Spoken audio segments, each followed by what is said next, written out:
Start करेंगे। ये आज का जो है हमारा CTET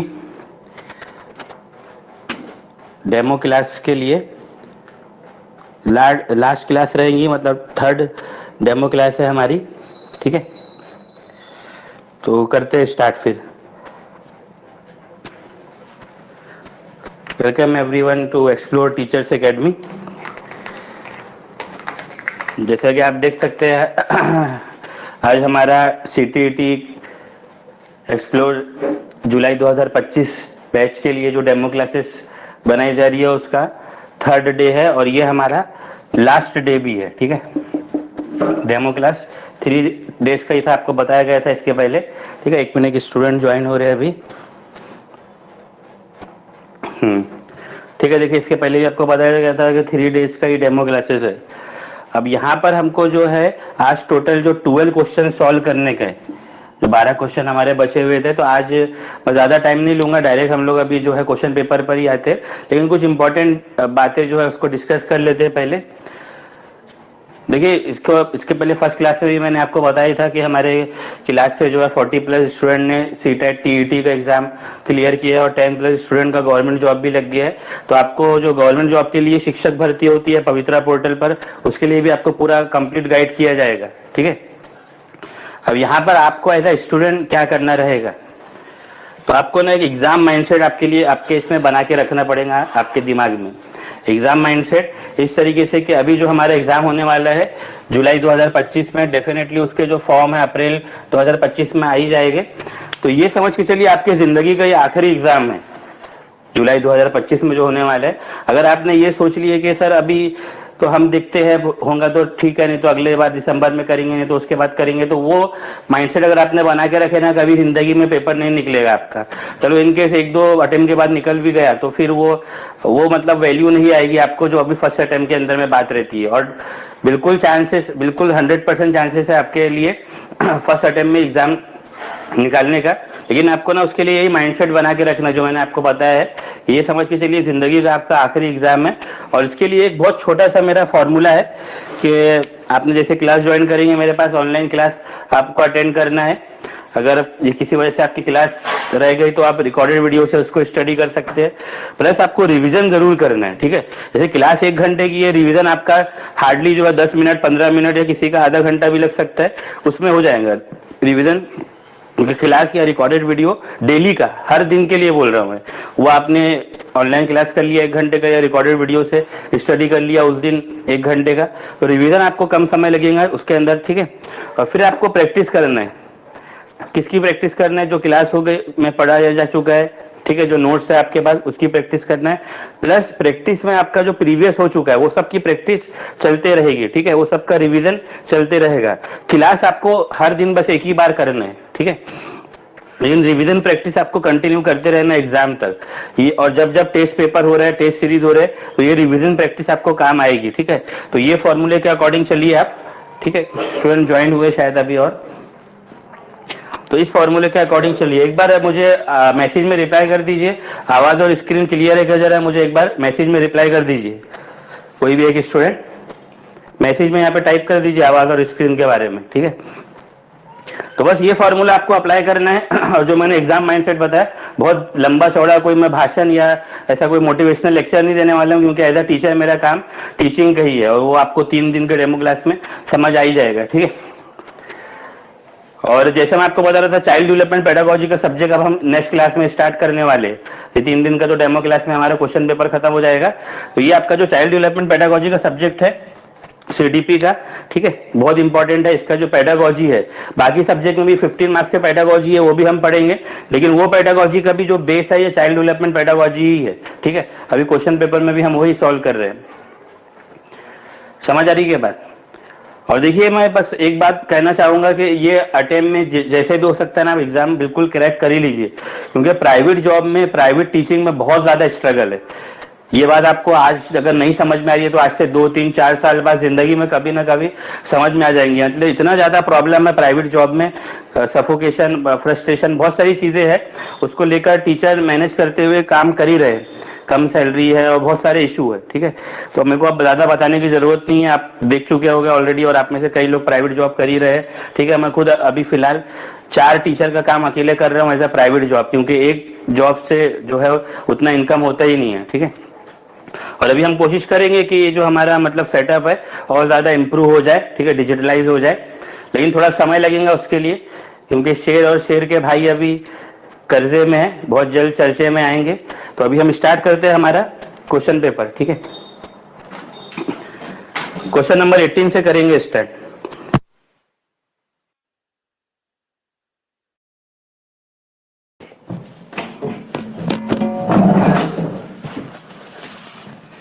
देखिए क्वेश्चन नंबर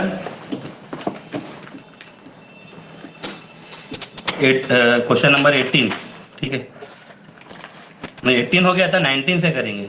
देखिए क्वेश्चन 19, एक बार मुझे मैसेज में फिर से रिप्लाई कर दीजिए, आवाज और स्क्रीन क्लियर है कि अच्छी तरीके से, मुझे मैसेज में एक बार रिप्लाई कर दीजिए।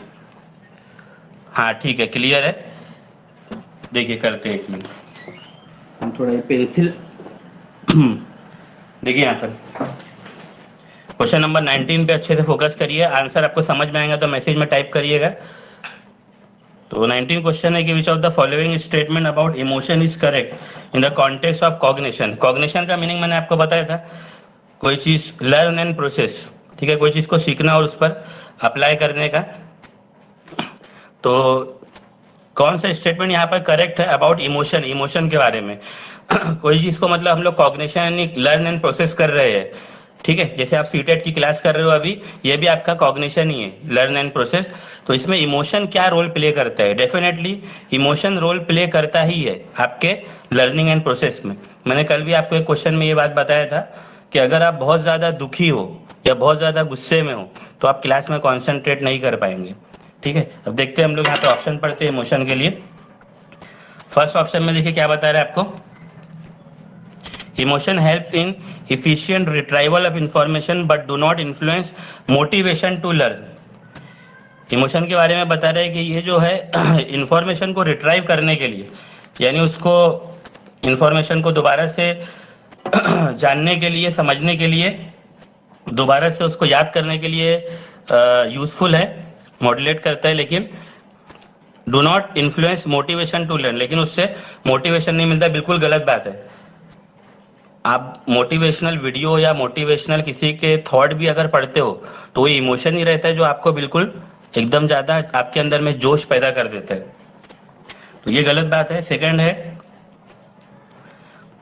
Emotions modulate various aspect of cognition, ये बिल्कुल सही बोल रहा है कि इमोशन जो है, कॉग्निशन मतलब लर्न एंड प्रोसेस, इसके डिफरेंट एस्पेक्ट को मॉड्यूलेट करता है, उसको रेगुलेट करता है, ठीक है। जब मैं कल भी आपको ये बात बता रहा था इमोशन बहुत इंपॉर्टेंट रोल प्ले करता है हमारे कॉग्निशन यानी लर्न एंड प्रोसेस के लिए। हाउएवर, हालांकि जो है degree and direction of effect depend on the range of factor, तो ये बिल्कुल सही बात है। आपको कौन से डायरेक्शन में, कौन से डिग्री मतलब कौन से लेवल पे इमोशन की जरूरत है, of effect depend on range of factor, तो वो रेंज ऑफ फैक्टर पे डिपेंड है। मतलब कई बच्चे ऐसे रहते हैं कि जो बहुत कम इमोशन में बहुत ज्यादा काम कर लेते हैं, मतलब उनके पीछे ना बहुत चिल्लाना नहीं पड़ता है। अपने स्कूल में भी देखे होंगे ऐसे बच्चों को, ज्यादा उनके पीछे जो है ज्यादा चिल्लाना नहीं पड़ता, थोड़ा बहुत उनको आपने मोटिवेट किए, बिल्कुल वो पढ़ाई के लिए तैयार हो जाते हैं, ठीक है। तो वही है degree and direction of effect depend on range of factor, कि किस लेवल पे किसी को मोटिवेट करना है, कितने लेवल का उसको इमोशन प्रोवाइड करना है। अब कई लोग जो है ना बहुत ज्यादा इमोशनली रहते हैं, ठीक है, मतलब अगर आप उनको जरा सा डांट दोगे, कई बच्चे ऐसे रहते हैं बहुत जल्दी रोने लग जाते हैं, लड़का हो या लड़की हो, तो ये वही है degree and direction of effect depend on range of motion. तो ये हमारा कीवर्ड है, इसको अंडरलाइन कर लीजिए ये वाली लाइन को, कि इमोशन जो है कॉग्निशन से डायरेक्टली कनेक्टेड है, modulate various aspect of cognition. बाकी तो ऑप्शन गलत है, फिर भी मैं एक बार आपको समझा देता हूँ। थर्ड ऑप्शन में क्या बता रहा है, impact of emotion on learning is always univalent. देखो ये भी बिल्कुल गलत बात बोला है कि इमोशन जो है लर्निंग पर वो बिल्कुल यूनिवेलेंट है। यूनिवेलेंट का मीनिंग किसी को पता है क्या? यूनिवेलेंट का मीनिंग कोई मैसेज में टाइप कर सकता है क्या? यूनिवेलेंट का मतलब ही होता है ओनली वन मीनिंग, जिसका सिर्फ एक मीनिंग हो। यूनि का मतलब होता है वन, ठीक है। यूनिवर्जन यानी कि ओनली वन मीनिंग, तो वो बिल्कुल गलत बात है कि इमोशन और लर्निंग जो है वो हमेशा वन मीनिंग रहते हैं, ऐसा जरूरी नहीं है। क्योंकि यहाँ पे हमने पढ़े ना कि आपका जो डिग्री एंड डायरेक्शन है वो डिपेंड करता है स्टूडेंट के अकॉर्डिंग, किसको कितना मोटिवेशन की जरूरत है, इमोशन की जरूरत है, ठीक है। और फोर्थ ऑप्शन भी गलत है, emotion facilitates encoding but have no impact on attention. तो देखिए अभी मैं आपको वही एग्जांपल दे रहा था, इमोशन का अटेंशन से डायरेक्ट कांटेक्ट है। अगर आप बहुत ज्यादा दुखी होंगे, बहुत ज्यादा गुस्से में होंगे तो अटेंशन नहीं दे पाओगे, ठीक है। नेक्स्ट क्वेश्चन नंबर 20 को देखते हैं। देखिए 20 क्वेश्चन जो है आपका ये इजी क्वेश्चन है, ये आप मुझे लगता है मैक्सिमम स्टूडेंट इसका आंसर दे सकते हैं। How can teacher increase intrinsic motivation in the student. Intrinsic motivation बोलते हैं इंटरनल मोटिवेशन को, जो बच्चों के अंदर से मोटिवेशन निकलता है, ठीक है। और ये अगर आपने बच्चों में डेवलप कर दिया तो उनके पीछे आपको बार बार चिल्लाने की जरूरत नहीं पड़ेगी। जैसे आप देखते हो ना, कई बच्चे खुद होके स्कूल से घर आते हैं, अपना पढ़ाई करने बैठ जाते हैं, स्कूल के अंदर में बराबर पढ़ाई करते रहते हैं, क्योंकि उनके अंदर इंट्रेंसिक मोटिवेशन है। और सीटेट का एग्जाम क्लियर करना है तो आपके अंदर भी यही आना चाहिए, इंट्रेंसिक मोटिवेशन आपके अंदर से। तो इसमें टीचर कैसे इंक्रीज कर सकते हैं बच्चों के अंदर का मोटिवेशन। फर्स्ट ऑप्शन देखिए बिल्कुल गलत बोल रहे हो, बाय गिविंग निगेटिव रीइंफोर्समेंट।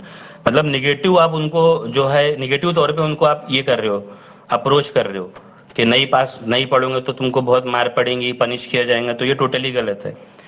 देखिए आंसर टाइप करते हुए चलिए, जिसको जो भी स्टूडेंट को समझ में आ रहा है, सभी स्टूडेंट बराबर से। सेकंड है by offering reward and prizes. अब उनको रिवॉर्ड और प्राइज दोगे तो ये टेम्पररी, ठीक है, टेम्पररी इंट्रेंसिक मोटिवेशन के लिए, लेकिन हर बार के लिए नहीं।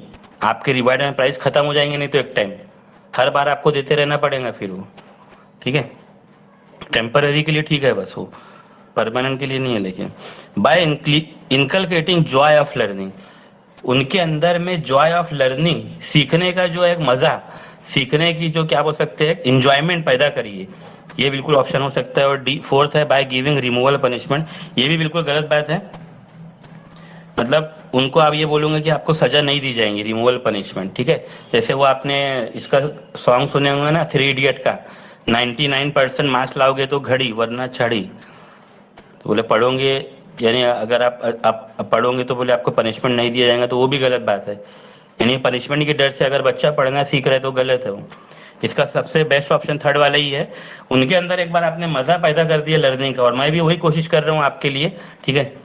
यानी ये जो सीटेट का जो हमारा सब्जेक्ट है ना, पेडागोजी, बहुत ज्यादा मतलब क्या हो सकते हैं इसको, एक तरीके से स्टूडेंट ऐसा बोलते हैं कि सर बहुत ज्यादा ये ना रफ रूखर सब्जेक्ट है पेडागोजी, पूरा थ्योरी है, मजा नहीं आता इसमें कुछ। तो मैं वही कोशिश कर रहा हूँ आपके लिए मजा पैदा करने का, जॉय ऑफ लर्निंग। और आपको भी एज अ टीचर यही काम करना है कि आपके पीछे आपके सामने बच्चे बोले कि ये मैडम ये जो सर पढ़ा रहे तो हमको बहुत मजा आता है, ठीक है। Third option. नेक्स्ट 21 क्वेश्चन को देखिए आप, 21 नंबर का, विच of the following statement correctly describe the relationship between intrinsic and extrinsic motivation.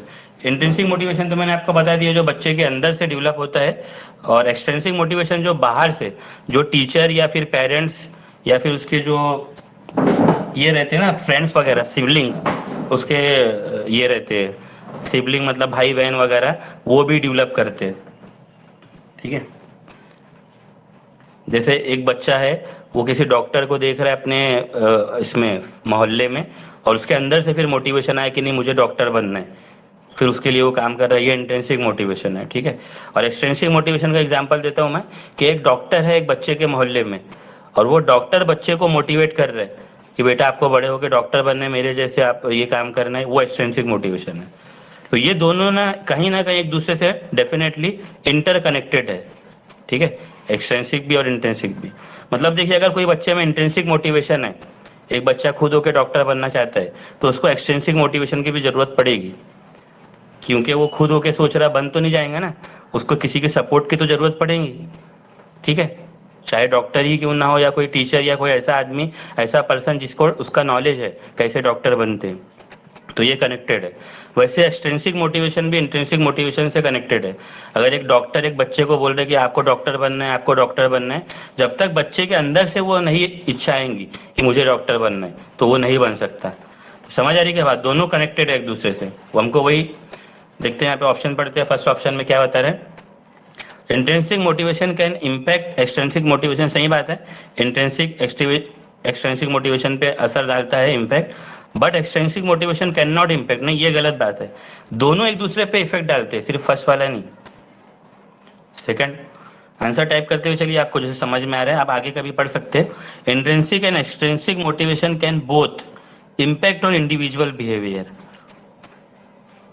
ये सही है, दोनों ही जो है बच्चे के ऊपर, स्टूडेंट के बिहेवियर पे इम्पेक्ट करते हैं। लेकिन आगे क्या बता रहा है, but they operate independently of each other. नहीं, ये गलत बात है, अलग अलग काम नहीं करते वो, दोनों साथ में मिल के काम करते हैं बच्चे के ऊपर में, स्टूडेंट के ऊपर में, अलग अलग नहीं करते। क्योंकि अलग अलग अगर वो वर्क करेंगे तो वो वीक हो जाएंगे, फिर मोटिवेशन रहेंगे ही नहीं बच्चे में। थर्ड है कि intrinsic and extrinsic motivation can interact with each other in complex way. Complex way मतलब वही थोड़ा पेचीदा तरीके से, लेकिन काम करते ही है। जैसे मैंने अभी आप अफेक्टिंग टू द अदर, एक टाइप का जो है वो नहीं। यहाँ पे कॉम्प्लेक्स वे जो बोल रहा है ना, ये आपका जो है निगेटिव वर्ड आ गया यहाँ पर। अगर कॉम्प्लेक्स वे, लेकिन कॉम्प्लेक्स वे देखिए यहाँ पे ना असल में क्लियर कट नहीं बताया हुआ है। ये जो है ना इनडिपेंड यानी म्यूचुअली, इसके लिए अच्छा वो जो वर्ड था ना यहाँ पर, एक तरीके से आना चाहिए था म्यूचुअली तौर पे, with one type of motivation affecting to other. Complex way भी ठीक है। फोर्थ है कि intrinsic motivation and extrinsic motivation are mutually exclusive. नहीं, ये गलत बात है, म्यूचुअली एक्सक्लूसिव मतलब दोनों अलग अलग है बोल रहे हैं, अलग अलग नहीं है, तो ये ऑप्शन ऐसे ही कैंसिल हो गया। ठीक है, ये थर्ड वाला ही आंसर है हमारा। इंट्रिंसिक एंड एक्सट्रिंसिक मोटिवेशन दोनों एक दूसरे से इंटरेक्ट करते हैं इन कॉम्प्लेक्स वे। हालांकि मतलब कॉम्प्लेक्स वे इसलिए बोल रहा है कि ना वो जल्दी कोई समझ नहीं पाता है, कोई बच्चा, कोई स्टूडेंट, कि मेरे अंदर में इंट्रिंसिक मोटिवेशन भी है, एक्सट्रिंसिक मोटिवेशन भी है, इसलिए बोल रहा है वो कॉम्प्लेक्स में, with one type of motivation affecting to other. एक मोटिवेशन इन इंट्रिंसिक मोटिवेशन एक्सट्रिंसिक मोटिवेशन के लिए काम करता है, एक्सट्रिंसिक मोटिवेशन इंट्रिंसिक मोटिवेशन के लिए काम करता है। ठीक है, थर्ड ऑप्शन है इसका। तो ये जो मैं आपको बता रहा हूँ ना, कि ये पढ़ने के बाद आपको समझ में आ जाएगा सर ये ऑप्शन गलत है। पेपर में ये आपको ट्रिक बहुत काम आएगी, लेकिन ये कब होगा, जब अभी हम पूरे चैप्टर पढ़ेंगे। ठीक है, और जो मैंने आपको अभी बताया ना जो फॉर्मूला, वो आपको अप्लाई करना है। ठीक है, रिवीजन करना है, प्रैक्टिस करना है, तब फिर ये पेपर में आप इतनी स्पीड में आप पढ़ लोगे इसको, आपको खुद ही समझ में नहीं आएगा। ठीक है, टेस्ट पेपर देना जरूरी है, टेस्ट सीरीज देना जरूरी है। ये आपका ना अभी पहला, दूसरा, तीसरा कदम है। समझ में आ रहा है क्या? यहाँ पे ये मत सोचिए कि अभी हमारा पेपर बिल्कुल निकल जाएगा, मेहनत करना है आपको यहाँ पर। Next 22 question, academic performance and intellectual ability. बच्चे का जो स्कूल का परफॉर्मेंस है, जो उसकी एबिलिटीज है, intellectual ability, mental ability, gradually improve in children. धीरे धीरे, ग्रेजुअली धीरे धीरे बच्चों में इंप्रूव होती है। हु लिव डिप्राइव सेटिंग, वो बच्चे जो डिप्राइव सेटिंग मतलब ऐसा कोई माइंडसेट जो बच्चे बना के रखे कि हमको आगे नहीं बढ़ना है, मतलब डिप्राइव का मतलब ये होता है जो उनको नीचे की तरफ, पीछे की तरफ खींचे। तो बिल्कुल सही बात है, अगर वो बच्चे डिप्राइव सेटिंग को छोड़ देंगे तो उनका इंप्रूवमेंट होगा ही। And inter enrich setting, enrich setting मतलब पॉजिटिव थिंकिंग, ये नेगेटिव थिंकिंग है। डिप्राइव सेटिंग आपका नेगेटिव थिंकिंग है। ठीक है, ये पॉजिटिव है। इनरिच सेटिंग में अगर वो आएंगे, पॉजिटिव थिंकिंग में आएंगे, तो उनका इंप्रूवमेंट होगा ही। The above argument point primarily towards which of the following debate of development. अब ये देखिए, ये ना एक डिबेट का पॉइंट है। डिबेट आपको मतलब ये आर्ग्यूमेंट जिसको हम बोलते हैं। ठीक है, एक पक्ष में बोलता है, एक विपक्ष में बोलता है, एक फेवर में बोलता है, एक अपोजिट में बोलता है। तो कौन से टाइप का डेवलपमेंट के लिए ये पॉइंट, ये जो लाइन है आपकी बताई गई है, लाइन तो करेक्ट है, ये स्टेटमेंट कौन से टाइप के डेवलपमेंट के लिए। तो देखिए यहाँ पे वर्सेस इसीलिए लिखा हुआ है कि एक तरफ में एक पॉइंट है, दूसरी तरफ में दूसरा पॉइंट है। अब ये इसमें ना देखिए कुछ पेडागोजी की टर्मिनोलॉजी है, वो आपको धीरे धीरे अभी समझ में आएंगी। ठीक है, फर्स्ट ऑप्शन में क्या बता रहा है, एंटिटी वर्सेस इंक्रीमेंटल। हो सकता है आप में से कई लोग पहली बार ये टर्मिनोलॉजी पढ़ रहे होंगे कि सर अब क्या चीज़ आ गई है। एंटिटी मतलब कौन सा टाइप का डेवलपमेंट है, इंक्रीमेंटल ये कौन सा डेवलपमेंट है। हमने तो फिजिकल, इमोशनल, सोशल ये डेवलपमेंट पढ़े हैं, ये कौन से टाइप का बता रहा है डेवलपमेंट। देखिए एंटिटी जो है इसका मीनिंग होता है एबिलिटी आर फिक्स। मतलब अगर कोई इंसान ने, कोई स्टूडेंट ने सोच लिया कि मेरी एबिलिटी फिक्स है, कि मेरे को इतना ही काम करना है, इसको ऐसा फिक्स एबिलिटी आप लिख लीजिए, ठीक है। जैसे एक इंसान है, उसने सोचा कि मुझे दिन का 200 रुपये कमाना है, ठीक है, तो वो 200 रुपये तक ही कमाएगा, उसके आगे सोचेगा ही नहीं। वो है फिक्स माइंडसेट। जो डिप्राइव सेटिंग है वो भी इसी के अंदर ही जाते हैं, ठीक है। वर्सेस इंक्रीमेंटल, देखिए इंक्रीमेंटल बना इंक्रीमेंट से। जैसे आप टीचर हो, स्कूल में जॉब करते हो, तो हम ऐसा उम्मीद करते हैं कि साल के एंडिंग पे हमारा इंक्रीमेंट हो। हम बोलते हैं ना मैनेजमेंट को कि अब हमारा इंक्रीमेंट कर दीजिए, सैलरी के अंदर में कुछ पैसे बढ़ा दीजिए, ठीक है, इंक्रीमेंट। लेकिन होता है क्या इंक्रीमेंट आपका प्राइवेट जॉब के अंदर इंक्रीमेंट होता है क्या? बहुत ही मुश्किल से होता है इंक्रीमेंट, ठीक है। इंक्रीमेंटल का मतलब पेडागोजी में क्या होता है? इंक्रीमेंटल यानी कि एक ग्रोथ माइंडसेट, इसका मतलब है ग्रोथ, ठीक है। ग्रोथ माइंडसेट यानी जिसकी जिसकी मदद से आपका ग्रोथ होगा, इंक्रीमेंटल, ठीक है। तो ये ग्रोथ माइंडसेट जो है ना, इंक्रीमेंटल इतने आसानी से नहीं आता। इसके लिए आपको इफर्ट लगाना पड़ता है लर्निंग के लिए, ठीक है। तो ये हो सकता है कि आर्गुमेंट जो है डिबेट ऑफ डेवलपमेंट, इसके लिए फिक्स माइंडसेट और ग्रोथ माइंडसेट के लिए हो सकता है, बिल्कुल। क्योंकि एक तरफ में बच्चा क्या कर रहा है, डिप्राइव्ड सेटिंग यानी फिक्स माइंडसेट को छोड़ दे रहा है, और कहाँ पे आ जा रहा है वो, इनरिच सेटिंग यानी ग्रोथ माइंडसेट की तरफ। तो सेकंड बाकी ऑप्शन भी मैं पढ़ के बता देता हूँ आपको। सेकंड है हेरिडिटी एंड एनवायरनमेंट। हेरिडिटी आपको पता ही है, जो माँ बाप की तरफ से, ठीक है, माँ बाप की तरफ से हमको जो चीज़ें मिलती है हेरिडिटी जेनेटिकली, और इन्वायरमेंट जो हमारे एटमॉस्फियर से। लेकिन यहाँ पे देखिए जो बात बता रहे हैं ना वो कि उसने डिप्राइव सेटिंग छोड़ दिया बच्चे ने और इंग्लिश सेटिंग में आ गया, तो यहाँ पे हेरिडिटी इन्वायरमेंट का कोई ऐसा रोल नहीं है, ठीक है। मतलब दोनों ही जगह पे हेरिडिटी इन्वायरमेंट सेम है बच्चे का, ठीक है। ऐसा नहीं बताया यहाँ पे कि उसने इन्वायरमेंट और ये हेरिडिटी को तो चेंज कर ही नहीं सकता, इन्वायरमेंट चेंज किया है वो भी नहीं बता रहा। थर्ड है डिफरेंशिएशन और इंटीग्रेशन। डिफरेंशिएशन मतलब अलग अलग कर देना, इंटीग्रेशन यानी एक साथ जोड़ देना, तो वो भी नहीं लग रहा है। और फोर्थ है कंटिन्यूटी एंड डिसकंटिन्यूटी, तो वो भी नहीं लग रहा है कि पहले कंटिन्यू था फिर डिसकंटिन्यू हो गया। इसका फर्स्ट वाले ऑप्शन है एंटिटी वर्सेस फिक्स इंक्रीमेंटल, ठीक है। एंटिटी का मतलब मैंने आपको बता दिया कि जहां पर उसने फिक्स माइंडसेट बना के रखा है। डिप्राइव सेटिंग का मतलब ही वही है ना, कई बच्चे ऐसा अपना माइंडसेट बना लेते हैं कि हम तो पास ही नहीं हो सकते, ठीक है। जैसे ऐसे में जब मैंने स्टार्ट किया था सीटेट का कोचिंग, तो ऐसे मेरे को बहुत से मतलब टीचर कैंडिडेट्स वगैरह मिले कि जो ऐसा बोले कि सर वो टीईटी सीटीटी का एग्जाम तो कोई निकाल ही नहीं सकता है, पास ही नहीं होते उसके अंदर में कोई। और जब मैंने उसका परसेंटेज देखा पासिंग का, तो मुझे भी लगा कि बहुत बहुत ही रेयर कम स्टूडेंट पास होते हैं, ठीक है। लेकिन फिर भी मैंने उस पर वर्क किया, इफेक्ट किया, तो उसके ऊपर में डेफिनेटली फिर परसेंटेज रेशो, यानी मेरे जो स्टूडेंट है उनका बड़ा है जो क्लास किए है, ठीक है। एक स्टूडेंट का यहाँ पे डाउट है कि सर एंटिटी कैसा होगा। एंटिटी का मतलब ही वही है जो मैंने आपको बताया अभी कि फिक्स माइंडसेट। आपने कोई चीज के लिए अपना दिमाग, अपने सोच को लिमिटेड, एंटिटी का मतलब आप बोल सकते हो लिमिटेड माइंडसेट, ठीक है।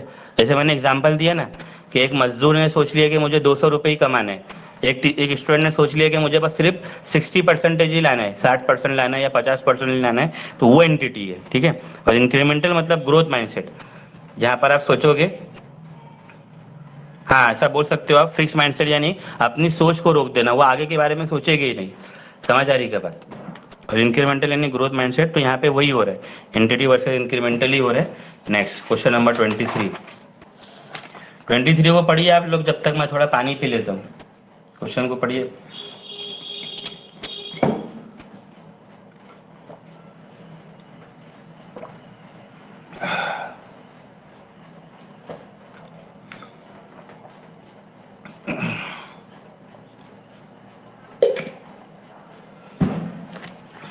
देखिए 23 नंबर का जो क्वेश्चन है आपका,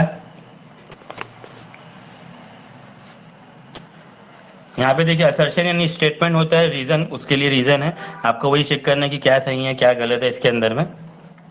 असर्शन में क्या बता रहा है आपको, स्टेटमेंट में देखिए, when we look at childhood, जब हम अपने बचपन की तरफ देखते हैं एज अ सिंगल कैटेगरी, एक सिंगल कैटेगरी के तरीके से। सिंगल कैटेगरी मतलब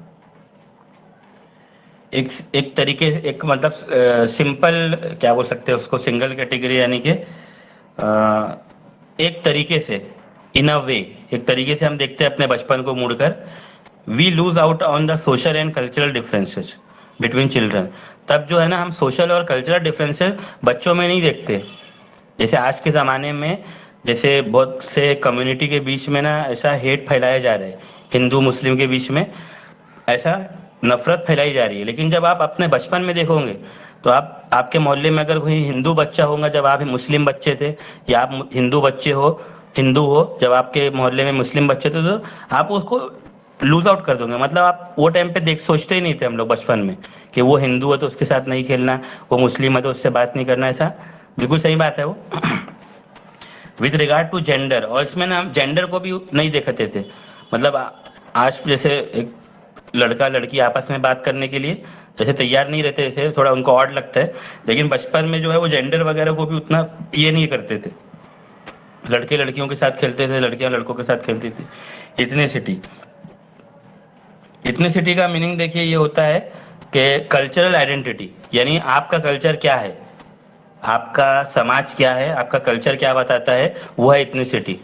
समझ आ रही क्या बात? जैसे महाराष्ट्रियन कल्चर हमारा अलग है, हमारे महाराष्ट्र के लोगों का पहनावा अलग है, राजस्थानी कल्चर अलग है, तो वो भी हमारा कोई डिफरेंस नहीं करता था। ठीक है, जैसे आपके मोहल्ले में कोई दूसरे स्टेट का भी बच्चा होगा तो भी आप उसको ये नहीं करते थे, उसके साथ भी खेलते थे, कोई उससे बायस नहीं करते थे, फर्क नहीं करते थे। सोशल क्लास, ऐसा सोशल क्लास का भी कोई ऐसा मैटर नहीं था कि ये ऊंची जात का ये नीची जात का। बिल्कुल सही बात है। अब ये बचपन में तो कोई मैटर करते ही नहीं है ये सब चीजें।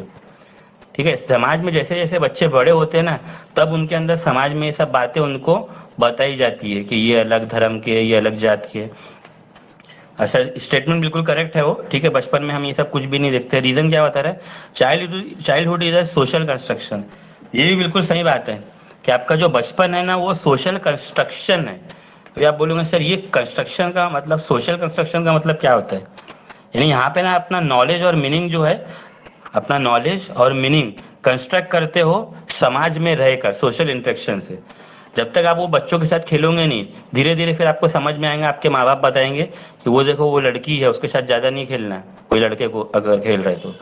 ठीक है, फिर आपको रिलीजन के बारे में बताएंगे, देखो हम ईद मना रहे हैं, मुस्लिम है तो वो हिंदू है, वो होली मनाते हैं, वो दिवाली मनाते हैं। ठीक है, तो ये सोशल कंस्ट्रक्शन है। बचपन से ही धीरे धीरे सोशल कंस्ट्रक्शन स्टार्ट होता है। रीजन बिल्कुल करेक्ट है, लेकिन बचपन में तुरंत नहीं हो जाता है, धीरे धीरे हो जाता है। वो समझते हुए आपका बचपन निकल जाता है, इसलिए बचपन में हम कहीं पे भी भेदभाव वगैरह नहीं करते। तो रीजन यहाँ बिल्कुल करेक्ट है, तो इसका दोनों सही है और रीजन असर्शन के लिए करेक्ट ऑप्शन है। तो अगर आप चेक करोगे तो फोर्थ ऑप्शन नीचे इसका, both A and R are true and R is the correct explanation of A. ठीक है, जो बातें बता रहा हूँ मैं अच्छी तरीके से फोकस करिए, एक क्वेश्चन में कई सारी चीजें मैं कवर कर रहा हूँ। क्वेश्चन नंबर 24 को देखिए यहाँ पर आपका, तो 24 नंबर का क्वेश्चन है, इंपॉर्टेंट क्वेश्चन है ये। Which of the following factor is not propose by Jean पियाजे as affecting change in cognition? Cognition का मीनिंग तो मैंने आपको बताया ही है, लर्न एंड प्रोसेस। ठीक है, कोई चीज को सीखना और उस पे अप्लाई करने का, लर्न एंड प्रोसेस। तो इसके अंदर में कौन सा फैक्टर जीन पियाजे के अकॉर्डिंग नहीं है? देखिए, कल मैं आपको स्टेजेस ऑफ डेवलपमेंट बता रहा था, अगर आपको याद होगा, स्टेजेस ऑफ डेवलपमेंट जो है। ठीक है, स्टेजेस ऑफ डेवलपमेंट के अंदर में हमने क्या पढ़े थे? 0 से 2 साल का जो इन्फेंसी स्टेज है, ये फर्स्ट स्टेज ऑफ डेवलपमेंट है। फिर 2 से 6 साल का अर्ली चाइल्डहुड है आपका। फिर 6 से 12 साल का मिडिल चाइल्डहुड है, और 12 से 18 साल का एडोलेसेंस है। ठीक है, तो ये जो, और 18 साल के ऊपर अडल्टहुड है। तो ये जो स्टेजेस ऑफ डेवलपमेंट है ना, ये जीन पियाजे ने ही बताया था। तो जीन पियाजे के स्टेजेस ऑफ डेवलपमेंट के अंदर में जो ये है कॉग्निशन, लर्न एंड प्रोसेस है, उसमें से ये चारों में से कौन सा चीज लर्न एंड प्रोसेस में अफेक्ट नहीं करेगा? लर्निंग एंड प्रोसेस में क्या अफेक्ट नहीं करेगा वो आपको बताने का यहाँ पर। ठीक है, तो फर्स्ट ऑप्शन है यहाँ पे बायोलॉजिकल मैच्योरेशन। बायोलॉजिकल यानी माँ बाप की तरफ से हेरिडिटी लेवल पर मैच्योर यानी समझदार है कि नहीं बच्चा, तो वो बिल्कुल सही बात है। ये अफेक्ट करेगा आपके कॉग्निशन यानी लर्न एंड प्रोसेस पर। अगर बच्चा समझदार ही नहीं हो रहा है तो वो क्या सीखेगा? कॉग्निशन में लर्निंग होता है ना। अब कई बच्चे रहते हैं उनमें ना बचपना भरा रहता है, तो वो बिल्कुल मतलब लर्निंग उनका प्रॉपर हो ही नहीं पाता, ये अफेक्ट करेगा। सेकंड है कल्चरल टूल। देखिए, कल्चर जो है ना कहीं से भी हमारे लर्निंग पर हमारे टीचिंग पर, हमारे इस पे बच्चों की स्टडी पे बिल्कुल भी अफेक्ट नहीं करता। कल्चरल टूल जो है ना,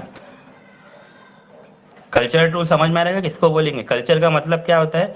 कल्चर और रिलीजन दोनों अलग अलग है। कई लोग क्या करते हैं, कल्चर और रिलीजन को जोड़ देते हैं।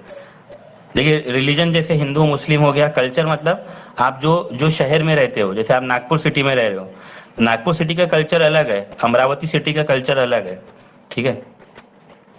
तो लर्निंग पे आपका कल्चरल टूल कभी भी अफेक्ट नहीं डालता है, अफेक्ट नहीं करता है। हम देखते हैं ना, मतलब अमरावती के टीचर नागपुर में आके पढ़ा रहे हैं, तो उनका कल्चरल टूल अमरावती के टीचर का यहाँ के स्टूडेंट पे अफेक्ट थोड़ी डालता है। कल्चरल टूल का इससे कोई लेना देना है ही नहीं कॉग्निशन से, तो हमारा सेकंड ऑप्शन ही है इसका। बाकी थर्ड वाला भी अफेक्ट करता है, इक्विलिब्रियम। इक्विलिब्रियम मतलब संतुलन, यानी जैसे जैसे आप चीज़ों को सीखते हो, समझते जाते हो, फिर आप उसको मेंटेन करके रखते हो। और एक्टिविटी मतलब जब इंगेज हो, इन्वॉल्व हो, तो ये सब चीज़ें अफेक्ट डालती है। कल्चरल टूल बिल्कुल ही मतलब अननेसेसरी ऑप्शन है। मैंने आपको अच्छी तरीके से समझा दिया कि कल्चर को कभी भी लर्निंग के ऊपर में, कॉग्निशन के ऊपर में अफेक्ट नहीं डालते हैं, ठीक है? इंडिया के लोग बाहर में जाके पढ़ लेते हैं, फॉरेन में जाके पढ़ लेते हैं, कल्चर अफेक्ट थोड़ी डालता है। आज़ादी के पहले भी गांधी जी ने उधर जाकर, इंग्लैंड से जाके वो वकालत की, लॉयर की डिग्री हासिल कर ली है, तो कल्चर टूल इफेक्ट थोड़ी डालता है वो। नेक्स्ट 25 नंबर का क्वेश्चन। 25 देखिए, यहाँ पे भी देखिए असर्शन और रीजन है। असर्शन यानी कि स्टेटमेंट, और रीजन उसके अकॉर्डिंग सही है या गलत हमको वो चेक करना है। तो देखिए यहाँ पे क्या बता रहा है आपको 25 नंबर के क्वेश्चन में। यहाँ पे सेशन ने बोला कि जीन प्याजे ऐसे अज्यूम करता है, assume that process of learning is dependent slowly on heredity. नहीं, ये गलत बात है। जीन प्याजे, जिसके बारे में अभी हमने पढ़े स्टेजेस ऑफ डेवलपमेंट में, कि वो सिर्फ हेरिडिटी पे डिपेंड नहीं है, बल्कि हेरिडिटी के साथ में जीन प्याजे ने बोला कि इन्वायरमेंट भी होना जरूरी है। हेरिडिटी प्लस इन्वायरमेंट, इससे बच्चे का डेवलपमेंट होता है। तो ये फर्स्ट वाला ऑप्शन तो गलत, असर्शन तो गलत हो गया आपका। रीजन बता रहे हैं कि development is a result of interaction between heredity and environment, ये बिल्कुल सही बात है। और कौन सा डेवलपमेंट है वो? अभी मैं आपको वही बता रहा था। कौन सा डेवलपमेंट के लिए बोला उसने? Cognitive development. और कॉग्निटिव का मतलब क्या होता है? Learn and process. इसको लिख के रख लीजिए, बार बार ये वर्ड आपको पेडागोजी में बार बार आएगा। कॉग्निटिव कॉग्निटिव कॉग्निटिव का मतलब होता है लर्न एंड प्रोसेस, कोई चीज़ को सीखना और उसको अप्लाई करना। मतलब सिंपल इसको हम लोग सीखना ही बोल सकते हैं। लेकिन सीख कर क्या करोगे आप? जैसे रोटी बनाना आपने सीख लिए, तो क्या करोगे रोटी बनाकर? प्रोसेस करोगे ना, अप्लाई करोगे ना। अब मैंने सीटीईटी के बारे में इतना इन्फॉर्मेशन हासिल कर लिया, लर्निंग कर लिया, तो मैं क्या करूँगा? प्रोसेस कर रहा हूँ, मैं एज अ टीचर जॉब कर रहा हूँ, मतलब आपको पढ़ा रहा हूँ। तो रीज़न यहाँ पे करेक्ट है। जो कॉग्निटिव डेवलपमेंट है, interaction between heredity and environment है, मतलब ए सही है और रीजन गलत है। असर्शन सही है, रीजन गलत है। देखिए ऐसा कोई ऑप्शन है क्या जहाँ बता रहे कि assertion is correct? Sorry, assertion wrong है आपका, असर्शन गलत है, क्योंकि सिर्फ हेरिडिटी पे डिपेंड नहीं करता है, हेरिडिटी प्लस इन्वायरमेंट दोनों होना, ठीक है? और रीजन यहाँ पे करेक्ट है, रीजन सही है, असर्शन गलत है। ठीक है, ऐसा कोई ऑप्शन है क्या? यहाँ पे तो बोल रहा है कि दोनों गलत है, तो फर्स्ट ऑप्शन तो कैंसिल हो गया।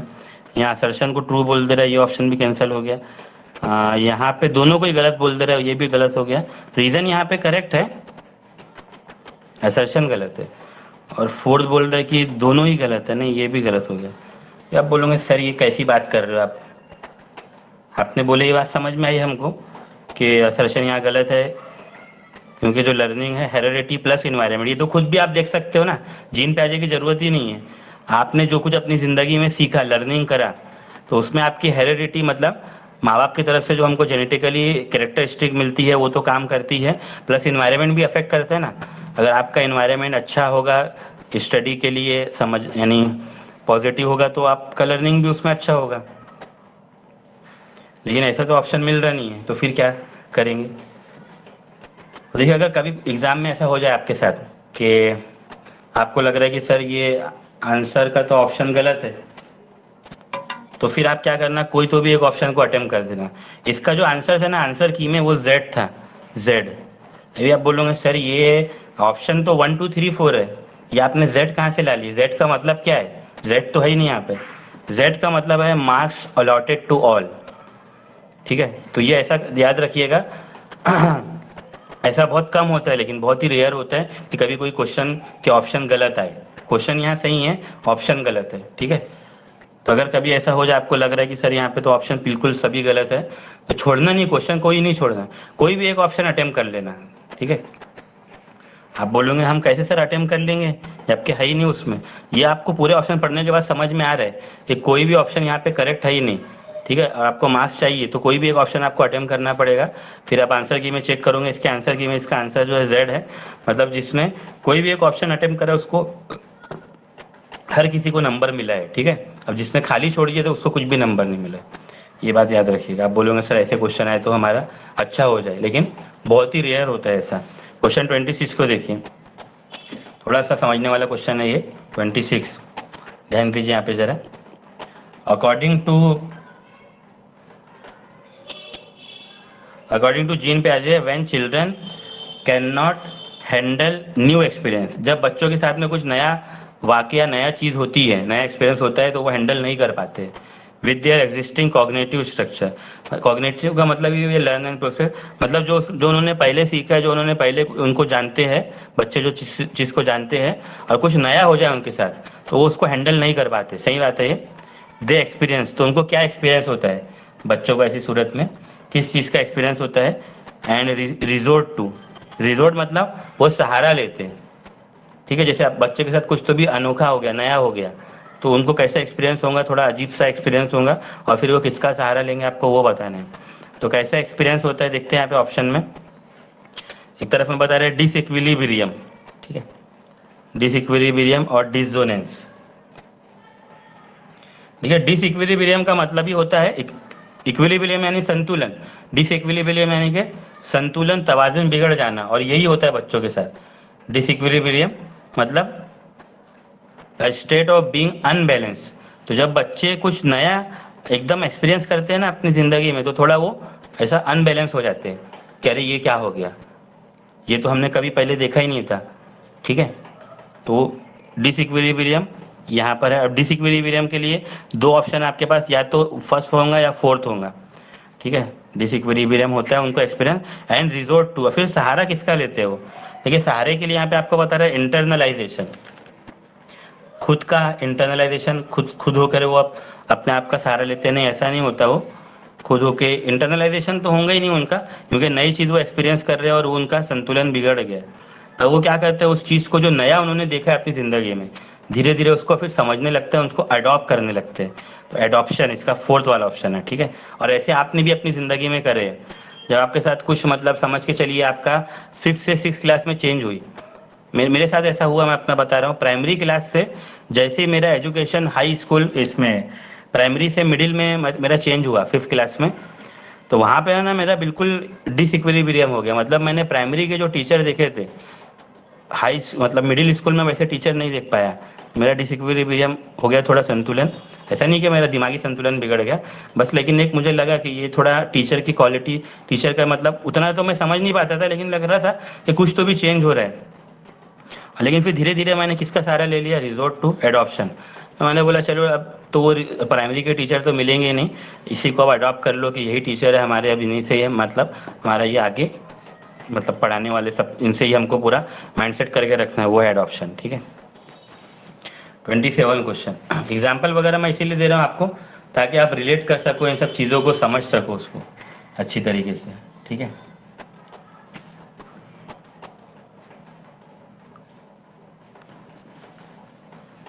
यहाँ पर डिसोनेंस भी देखिए एक नया वर्ड है, डिसोनेंस। हालांकि यहाँ पे तो इसका यूज नहीं है, लेकिन फिर भी डिसोनेंस का मीनिंग भी मैं बता देता हूँ आपको पेडागोजी में समझने के लिए, आपको आगे कभी क्वेश्चन आए तो इजी रहता है।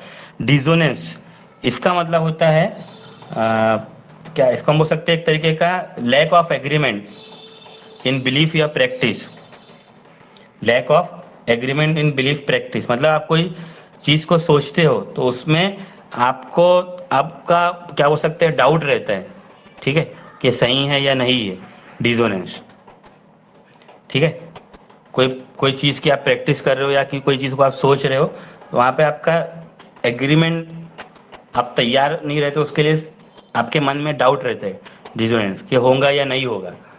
समझ में आ रही क्या बात? जैसे कई स्टूडेंट क्लास के टाइम पे भी मेरे यही सोचते हैं, ये सर की क्लास करके कोई फ़ायदा है कि नहीं, पास होंगे कि नहीं होंगे।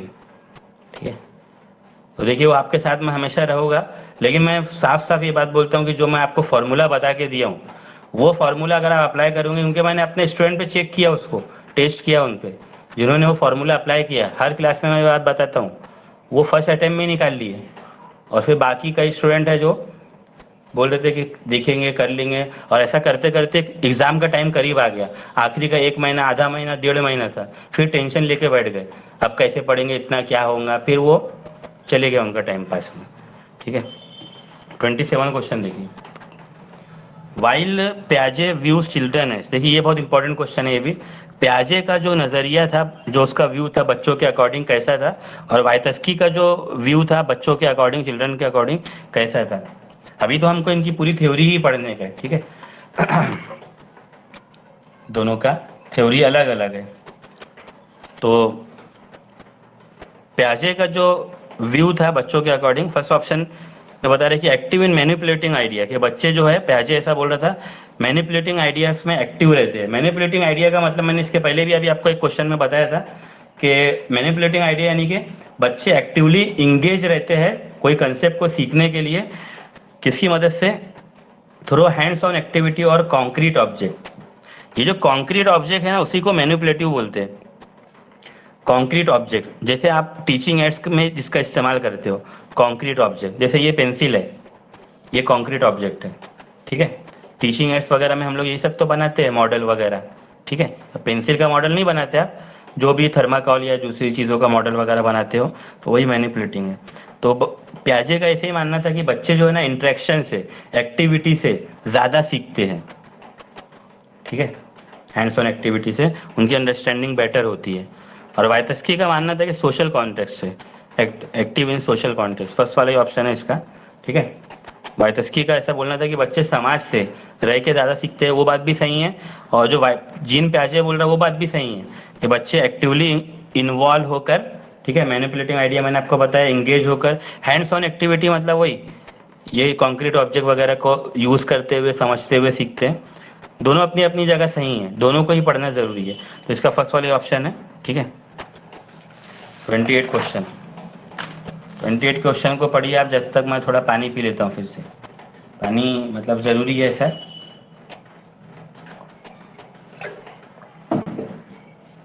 आप लोग भी पी सकते हैं पानी, कोई दिक्कत की बात नहीं है।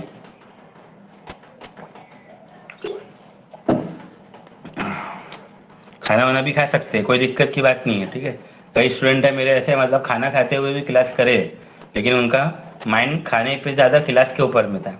लेकिन मैं ये चाहता हूँ कि अगर आप मैनेज कर सकते हो अपनी ज़िंदगी को 4 से 5 महीने के लिए, क्योंकि मैं बता रहा ना, जब जब ये आपका एग्ज़ाम निकल जाएगा और आगे फिर जो मैं प्रोसेस बताऊंगा गवर्नमेंट जॉब के लिए, जिस दिन आपके गवर्नमेंट जॉब लग जाएंगे ना, तो अभी आप ये जो तकलीफ उठा रहे हो 4-5 महीने की, तो वो गवर्नमेंट जॉब के बाद जो लाइफ रहेगी, रिटायरमेंट के बाद जो पेंशन है, पेंशन भी अभी लागू हो गया, न्यू पेंशन स्कीम जो है, एनपीएस लागू हो गई है।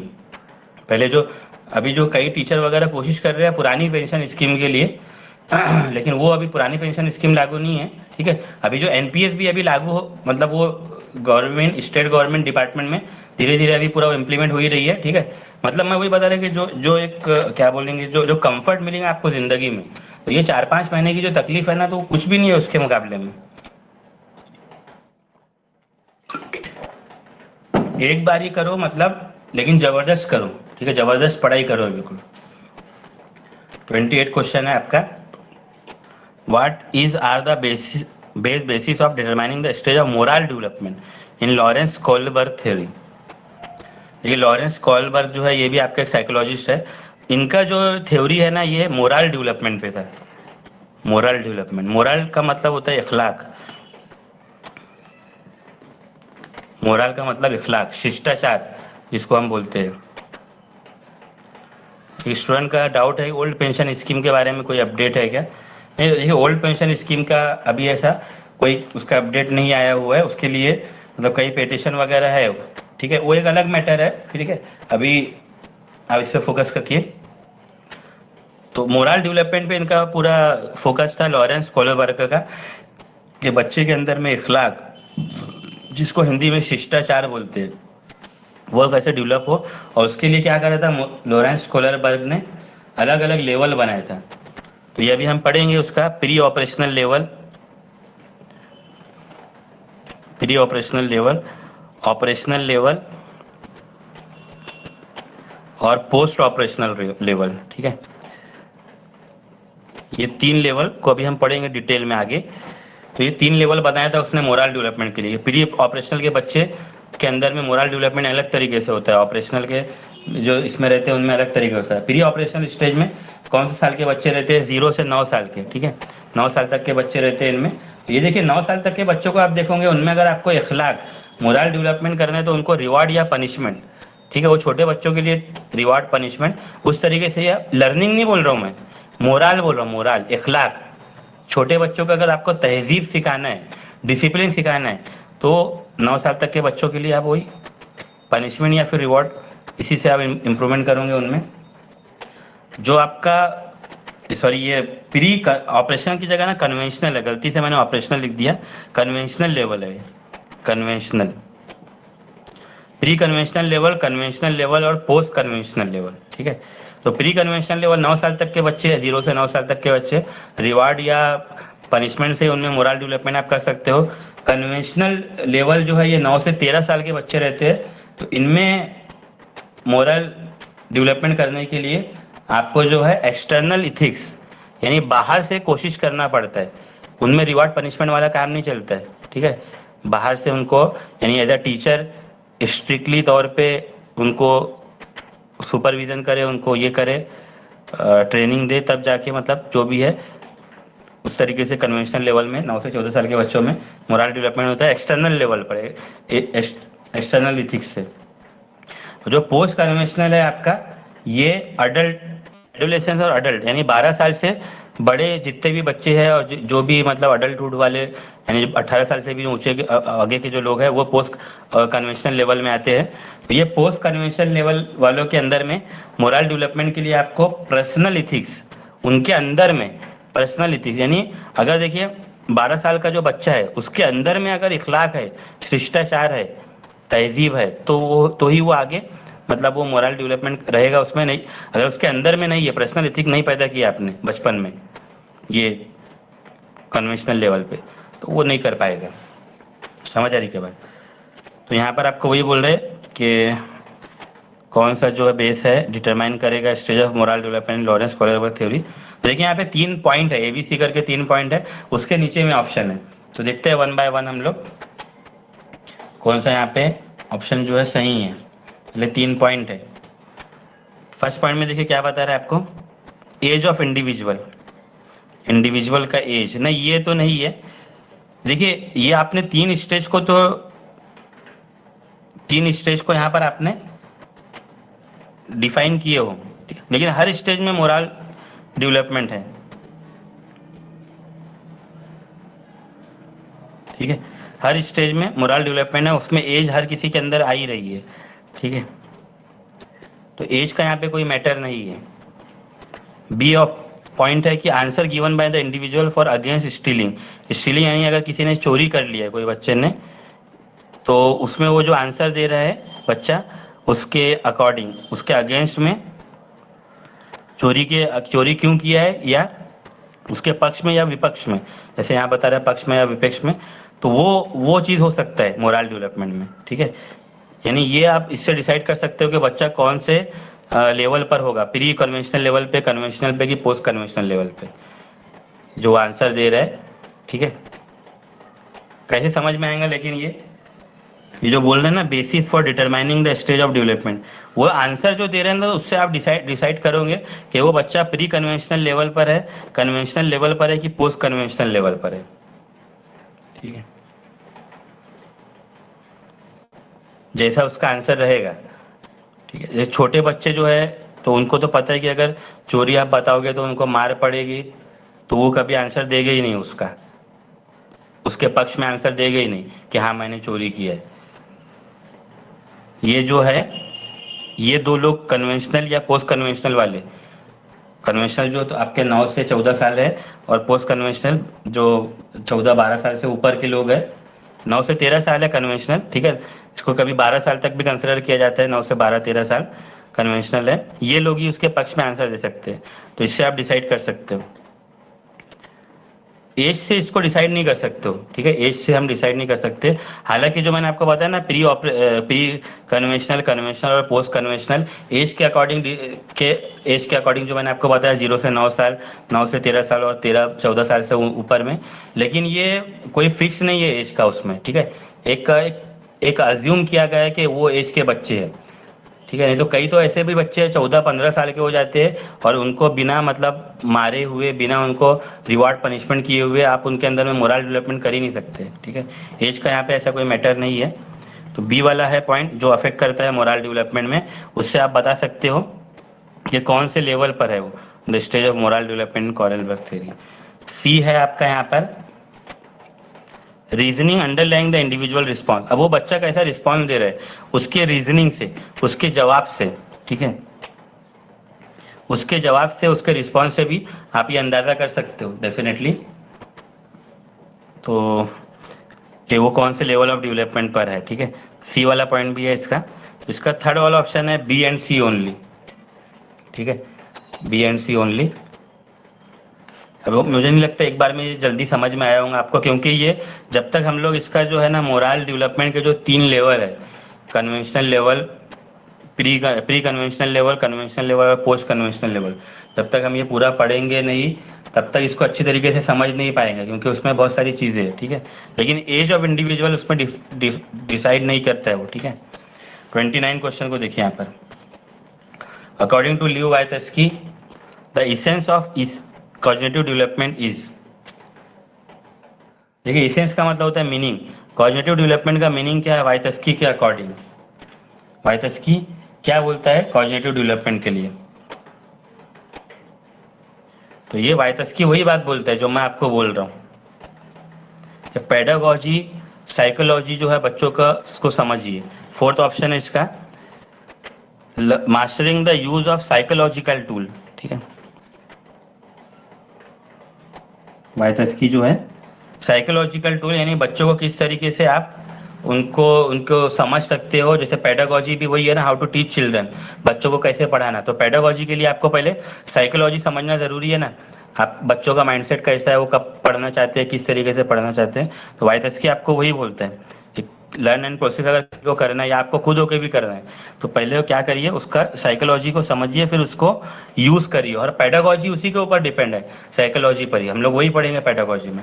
लास्ट क्वेश्चन देखिए यहाँ पर, according to Leo Vygotsky dash play an essential role in helping learners progress through the zone of proximal development.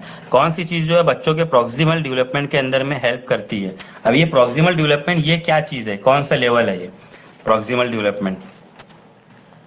देखिए प्रॉक्सिमल डेवलपमेंट हम इसको बोल सकते हैं एक तरीके से, जोन ऑफ प्रॉक्सिमल डेवलपमेंट ये एक ऐसा स्पेस रहता है, स्पेस बिटवीन, मतलब जहाँ पे एक इंसान बोलेगा कि खुद होके वो क्या सीख सकता है इंडिविजुअल, और किसी के गाइड में वो क्या सीख सकता है, ठीक है। मतलब इंडिविजुअल वो क्या सीख सकता है और किसी के गाइड में वो क्या सीख सकता है, किसी के सुपरविजन में वो क्या सीख सकता है, इसके बीच का जो स्पेस है वो है जोन ऑफ प्रॉक्सिमल डेवलपमेंट, ठीक है। जैसे कई सारे स्टूडेंट सीटेट का इंडिविजुअल स्टडी कर रहे हैं, इंडिविजुअल पढ़ाई कर रहे हैं, ठीक है। फिर वो सोचेंगे कि अगर हमको कोई गाइड मिल जाए, कोई टीचर मिल जाए तो हमारा थोड़ा इंप्रूवमेंट हो जाए। तो ये जोन ऑफ प्रॉक्सिमल डेवलपमेंट ना, ये बीच का ही स्पेस है, ये बीच का, ठीक है। इंडिविजुअल पढ़ना और किसी के सुपरविजन में पढ़ना, ठीक है, यही है जोन ऑफ प्रॉक्सिमल डेवलपमेंट। तो वाइटस्की के अकॉर्डिंग क्या हेल्प करेगा इसे इनिशियल रोल इन लर्निंग, बच्चों का जो प्रोग्रेस है उसके अंदर में। तो देखिए इंडिविजुअल पढ़िए या आप गाइड किसी टीचर के साथ में पढ़िए, टीचर के सुपरविजन में पढ़िए, हेल्प क्या करेंगे आपको, आप कितना ज़्यादा सीख रहे हो, ठीक है। देखिए ऐसा कोई ऑप्शन है क्या लर्निंग से रिलेटेड, मोर लर्निंग।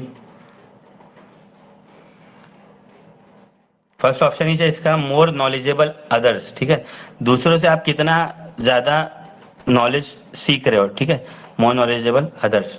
तो यही वो है जोन ऑफ प्रॉक्सिमल डेवलपमेंट, क्योंकि आप इंडिविजुअल सीख रहे हो, ठीक है, या किसी के गाइड में सीख रहे हो, उसके बीच का मैंने आपको बताया ना, ये जो लेवल है यही है जोन ऑफ प्रॉक्सिमल डेवलपमेंट। और यहाँ पे बच्चों का हेल्प क्या करूंगा, हेल्प क्या करेंगे, कितना ज्यादा आप उसमें इंप्रूवमेंट कर रहे हो, सीख रहे हो। नहीं तो इसके अंदर बीच में फंस के मत रह जाना कि इंडिविजुअल भी नहीं पढ़ रहे हैं और गाइड की सुपरविजन में भी नहीं पढ़ रहे हैं। पढ़ रहे हो आप, और जितना ज्यादा आपके अंदर में इंप्रूवमेंट होगा, मोर नॉलेजेबल है, दूसरों से कितना आपका नॉलेज बढ़ रहा है, वही आपकी हेल्प करेगा। ठीक है, फर्स्ट ऑप्शन ही है इसका।